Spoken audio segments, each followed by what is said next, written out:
Previously.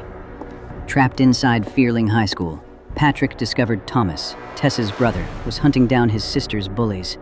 Thomas had already killed Marcus and Chloe. Now Thomas has exposed Anna as the ringleader and is preparing to end her.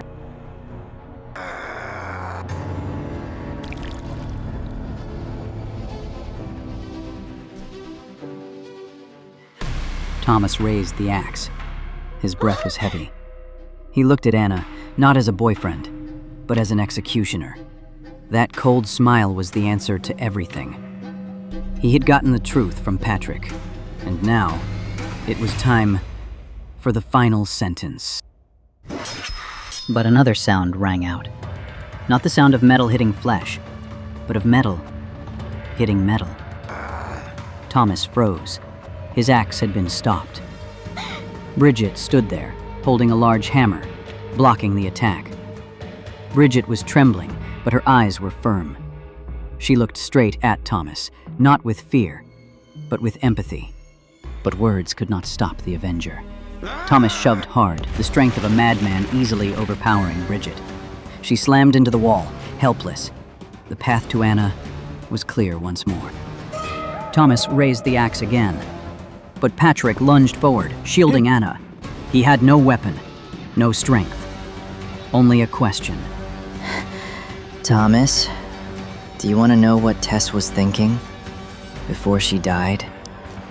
The axe stopped. Patrick raised his fingers, touching Thomas's temple. Patrick's ability, the power to read memories from blood, was now, somehow, connecting to the killer's mind. Patrick wasn't reading Thomas's memory. He was transferring one. Tess's final memory. Thomas stepped into his sister's memory. Not the memory of her torture, but of her final moments. He saw Tess standing on the rooftop, the cold wind screaming. He saw himself calling her. And he saw Tess decline the call. She didn't want her brother to hear her cry. Thomas, I'm sorry. I hope you can live a happy life for the both of us. Don't let your heart ever feel as heavy as mine. And then she jumped. The memory ended. Thomas opened his eyes.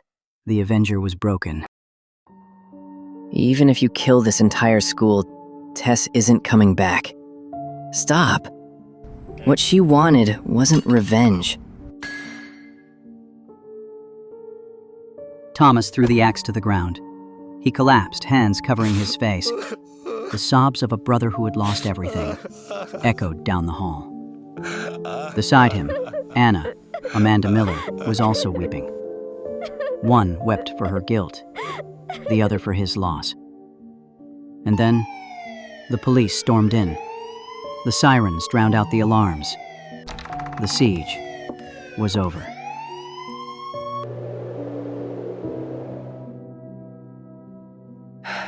He kidnapped me, tied me up in the supervisor's office. He said he wouldn't hurt me if I cooperated. He forced me to use my phone to send that message to the class group. Stay in your classrooms. Do not enter the hallway. He said he wanted all the students to live in fear, to know what it felt like to be trapped, while he executed his justice. Thomas didn't resist. He let them cuff him. But before he was led away, he looked at Patrick. You saw the truth, didn't you? Don't let it be buried again. Thomas had killed. That was an unforgivable sin.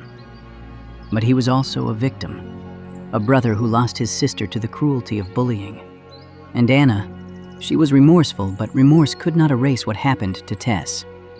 In this case, there were no winners, only painful memories and the echoes of sins that were never washed away.